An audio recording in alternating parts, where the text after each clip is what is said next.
Dalaysay. Opo. At sir, dito sa investigation, kasi iba-ibang agencies po, di ba? Bukod po sa Opo. CHR, meron ding PNP, may DOJ. DOJ. So paano ang magiging dynamics po noon, sir? Kasama rin kayo mismo ba doon sa halimbawa, pagpunta sa Taal Lake or sa site inspection or something like that? Ganun, paano po ang magiging dynamics nga po Workflow ng niya. iba-ibang agencies po? Yes po. Bali, ma'am, yung investigation po kinakandak namin, ang tinitingnan po namin dito ay yung human rights violation. Yung violation ng right to life dahil mayroong mga namatay.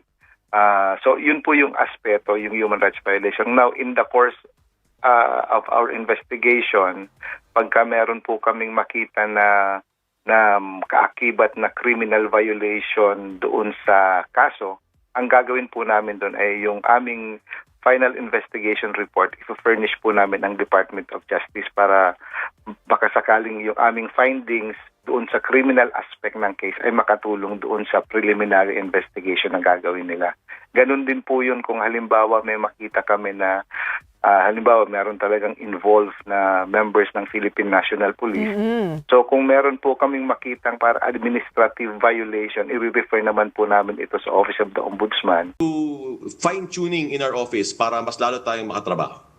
We understand your need for reforms and reshuffling because the record of NAPOLCOM, I mean, if you look, it's really much to be desired.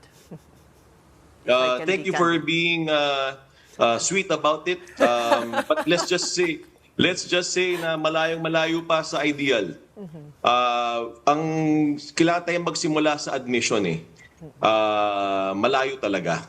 So before any reforms are made, you have to know where you are right now before you know where you wanna go. Sige, Diba? anong assessment ninyo now, when you came in? Anong... Matagal lang kaso. May 10, 12, 15, 18, 22, 25-year case.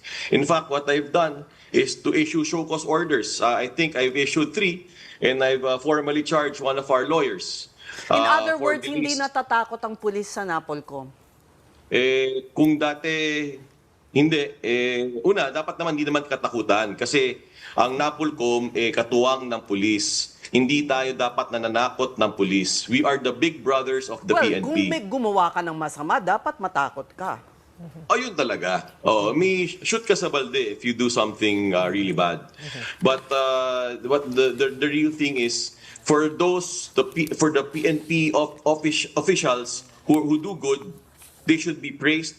The morale and welfare is paramount. In fact, I just signed 8 commendations for our policemen just before this interview.